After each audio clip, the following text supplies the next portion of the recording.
안녕하세요. 독한 남자의 밑줄 책방입니다. 오늘 소개해드릴 책은 브랜드가 되어간다는 것입니다. 이 책은 출간 즉시 베스트셀러가 되었다고 합니다. 아래 띠지에는 이렇게 써 있습니다. 여러분의 삶이 가장 가치 있는 브랜드입니다. 요즘 마케팅과 더불어 브랜딩에도 관심이 많아서 이 책이 눈에 탁 띄었습니다. 이 책의 저자는 마케터라는 수식어가 붙는 강민호라는 분입니다. 브랜드 마케팅 컨설팅을 하고 출판 컨텐츠를 기획하는 회사 턴어라운드 대표라고 하네요. 첫 번째 저서 변하는 것과 변하지 않는 것이 100주 연속 베스트셀러였다고 합니다. 아직 그 책은 읽어보지는 않았는데요. 이 책 읽고 나니까 그 책도 어떤 내용인지 많이 궁금하긴 합니다. 그럼 우선 이 책의 밑줄을 읽어보도록 하겠습니다. 고객 경험을 일으키는 가장 중요한 요소는 무엇일까요? 바로 관계입니다. 체험의 목적이 거래라면 경험의 목적은 관계입니다. 거래는 사람과 상품을 연결하는 것이고 관계는 사람과 사람이 연결되는 것입니다. 의미 있는 경험은 사람을 동반합니다. 여기에는 개인의 삶이 있고 사람들의 이야기가 있습니다. 거래는 사람과 상품을 연결하는 것이고 관계는 사람과 사람이 연결되는 것입니다. 라는 얘기를 하는데요. 저자는 고객 경험을 일으키는 가장 중요한 요소가 관계라고 합니다. 고객 경험을 위해서 기업들은 어떤 노력을 하고 있을까요? 최근에 읽었던 공간은 경험이다 라는 책에서는 사람과 사람을 연결시켜 서로의 가치를 높여주는 공간을 만들라라고 얘기를 하고 있는데요. 그 책에서는 애플과 룰루레몬에 대한 사례를 얘기하고 있습니다. 아이폰이 애플의 시장 점유율을 끌어올렸다면 매장은 애플의 브랜드 가치와 이윤을 끌어올렸다고 합니다. 단위 면적당 판매액 탑10 매장을 보면 애플 매장이 압도적으로 1위에 랭크되어 있습니다. 3위에는 티파니라는 주얼리 기업이 랭크되어 있고요. 2017년에 애플은 신제품 발표 중 기존 애플 스토어를 대체하는 애플의 가장 큰 제품 타운스퀘어를 발표합니다. 타운스퀘어의 목적은 고객들이 모이고 소통하는 지역 커뮤니티를 만들기 위해서라고 합니다. 애플이 왜 지역 커뮤니티를 만들기 위해 타운스퀘어를 만들었을까요? 바로 관계 때문입니다. 단위 면적당 판매 탑10 매장에서 4위에 랭크된 룰루레몬 애슬레티카는 요가복의 샤넬이라고 불리는 기업으로 매년 3조 원가량의 매출을 올리며 가파르게 성장을 하고 있습니다. 2018년 한 해 동안에만 주가가 무려 100% 이상 상승했다고 합니다. 사실 이 기업은 2010년경 품질 문제와 창업자의 지분 매각 등으로 위기에 처한 적이 있었습니다. 룰루레몬이 위기를 극복하고 화려하게 부활할 수 있었던 원동력은 커뮤니티의 힘 때문이라고 합니다. 룰루레몬은 매장을 사람이 머무는 커뮤니티 공간으로 바꿨습니다. 룰루레몬 커뮤니티는 사람과 사람을 만나게 하고 이 연결은 다시 룰루레몬의 경쟁력이 되는 것입니다. 룰루레몬 매장 입구에는 친구가 돈보다 더 중요하다라는 문구가 적혀 있다고 합니다. 이처럼 커뮤니티라는 연결 가치를 제한하고 있는 기업들은 알고 있습니다. 거래보다 관계가 브랜드를 더욱 가치 있고 의미 있게 만든다는 것을 말이죠. 마케팅 전문가 세스 고딘이 쓴 이카루스 이야기를 보면 이런 내용이 있습니다. 지금은 네트워크를 바탕으로 하는 연결 경제의 시대이기 때문에 가치는 사람들을 연결하는 통로에서 만들어진다. 살아가는 동안 물건의 가치는 계속 떨어지는 반면 관계의 가치는 계속 높아질 것이다. 작년부터 살롱이란 모임이 트렌드가 되고 있습니다. 독서, 음악 감상, 사교, 토론 등이 더 심화되고 진화하는 과정의 중심에는 살롱 문화가 있다는 것입니다. 오늘날 우리는 누구나 취향을 가지는 걸 당연시 여기고 취향을 키우기 위해 적극적으로 투자를 합니다.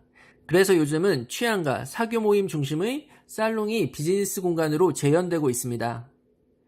2019년 2월 소프트뱅크 벤처스가 45억 원, 패스트 인베스트먼트가 5억 원을 투자한 살롱 스타일의 독서 모임이 있습니다.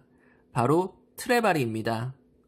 같은 취향을 가진 사람들 간의 대화와 교류의 매개로서 독서를 선택하는 사람들이 늘고 있다는 것과 함께 과거에는 수업을 통해 지식을 쌓는 게 화두였다면 지금은 관계를 통해 취향을 쌓는 게 화두라는 것을 알 수 있습니다.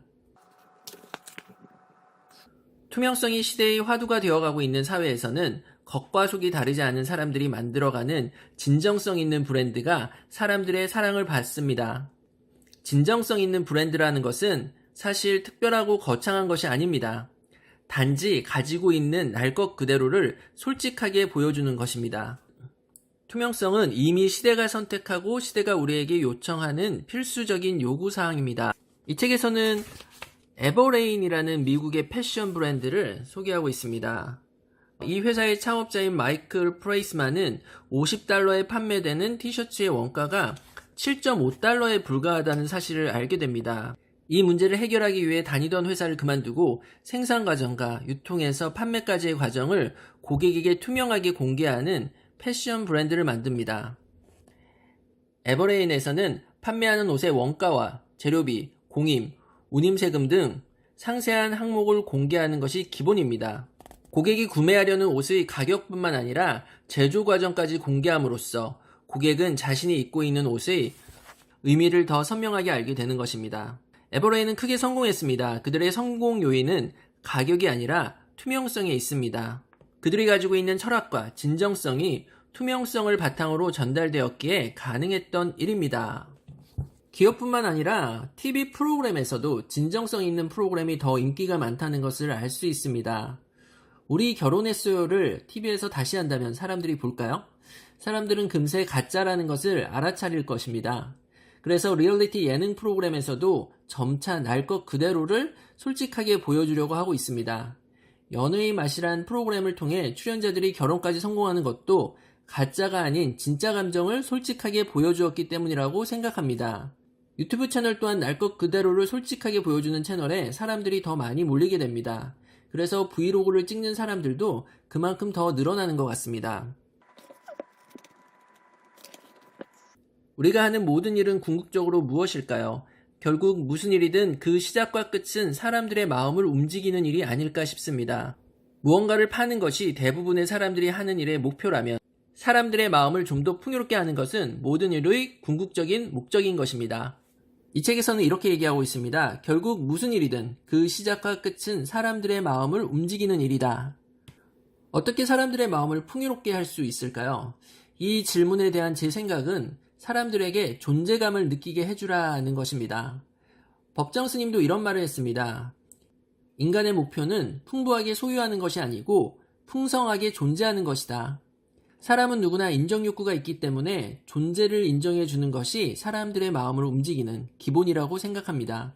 이 책에서는 따뜻한 마음이 담긴 한마디의 인사가 상대방의 존재를 인정하는 기본이라고 말하고 있습니다.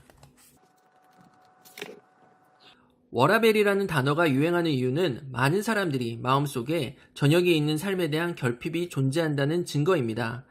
인스타그램에 은근한 자랑과 가시가 담긴 사진을 보면 반대로 그 사진을 올린 사람의 결핍이 무엇인지 쉽게 관찰할 수 있게 됩니다. 정의에 대한 컨텐츠가 유행하는 사회는 정의가 결핍된 사회일 확률이 높습니다. 사회를 관찰하고 여기에서 문제를 발견하는 방식 중에 인간의 결핍에 주목하는 방식은 실제로 브랜드 마케팅을 다루는 현업에서 굉장히 유용한 시사점을 주는 경우가 많습니다. 우리에게 열등감을 불러일으키는 모든 결핍의 증거들 속에 브랜드의 기회, 성장의 가능성이 숨어 있습니다. 저는 강의할 때 트렌드를 인간 욕망의 흐름이라고 얘기를 합니다. 욕망이라는 게 결국 결핍에서부터 나오는 거죠. 뭔가 결핍되어 있기 때문에 그것을 채우고 싶은 마음이 강렬하게 생기는 것이 욕망입니다. 다이어트를 하고 있을 때 먹을 것이 더 땡기는 원리라고도 볼 수 있죠. 제가 유튜브 채널을 하면서 인기 키워드를 살펴봐도 대부분의 인기 키워드는 인간의 결핍과 연관이 있습니다. 예를 들어서 저처럼 책을 소개하는 채널에서도 돈이나 부자에 관련된 주제의 책을 소개할 때 조회수가 더 높습니다. 사람들은 자기가 결핍된 주제를 찾아서 본다는 거죠. 이 책에서는 이런 결핍이나 열등감이 성장의 원동력이라고 얘기하고 있습니다. 열등감과 결핍을 느끼지 않는다면 대부분의 사람들은 그것을 채우기 위해 아무런 노력을 하지 않을 테니까요. 그래서 스티브 잡스도 Stay hungry, stay foolish 라는 말을 인용하여 졸업 축사를 했었죠. hungry, foolish 라는 단어도 결핍과 관련된 키워드인데 이런 마인드가 내 안에서 열정과 성실을 불러일으킨다는 거죠. 어떻게 하면 브랜드의 인간다움을 담을 수 있을까?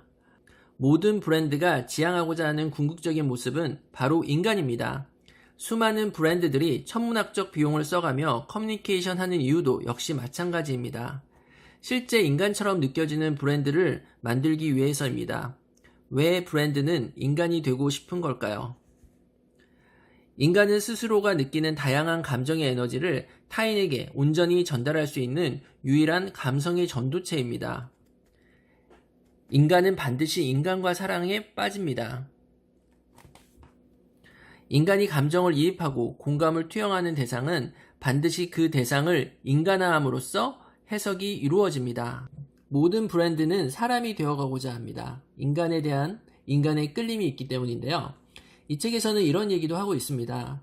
가치 있는 브랜드는 차별화를 위해 부단히 애쓰지만 대부분의 사람들은 다른 사람들과 최대한 비슷해지기 위해 차별화가 아닌 동일화를 위해 많은 힘을 쏟아붓고 있습니다. 다른 사람들과 비슷하게 살려는 동일화는 우리에게 생존 본능이라고 합니다. 하지만 지금은 본능을 거슬러 차별화로 향하는 사람들이 살아남는 시대가 되었습니다.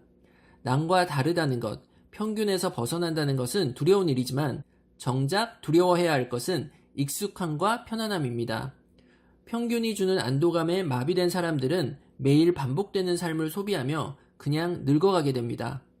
가치 있는 브랜드가 차별화를 위해 노력하는 것처럼 우리 역시 개인 브랜드를 만들기 위해 다르게 생각하고 행동해야 한다고 이 책은 말하고 있습니다. 헤르만 헤세의 데미안에 나오는 3가지 메시지로 마무리해볼까 합니다. 새는 알에서 나오려고 투쟁한다. 알은 세계이다. 태어나려는 자는 하나의 세계를 깨뜨려야 한다. 내가 새로운 삶을 살고 싶다면 기존에 안주하는 삶을 벗어나 뭔가 도전해야 한다는 말입니다. 새가 알에서 나오려고 투쟁하지 않는다면 결국 태어나지 못하게 됩니다. 안주는 무덤입니다. 내 속에서 솟아나오려는 것, 바로 그것을 나는 살아보려고 했다. 왜 그것이 그토록 어려웠을까? 내가 진짜로 원하는 삶이 어떤 삶인지 찾으려고 애쓰는 것이 진짜 공부입니다. 대부분 자신의 욕망을 누르고 타자의 욕망을 쫓아 살다가 자신의 삶을 살지 못하고 그렇게 죽어갑니다. 한 사람 한 사람의 삶은 자기 자신에게로 이르는 길이다. 내 삶의 나침판을 늘 체크해야 합니다. 내가 나다운 삶을 살기 위해서 어떤 길로 가야 할지 항상 스스로에게 물어야 합니다. 자기 자신에게로 이르는 길이 내 삶이 되고 나의 브랜드가 됩니다. 여러분은 나라는 브랜드가 되어가고 있나요? 지금까지 독한 남자의 밑줄 책방이었습니다. Yeah.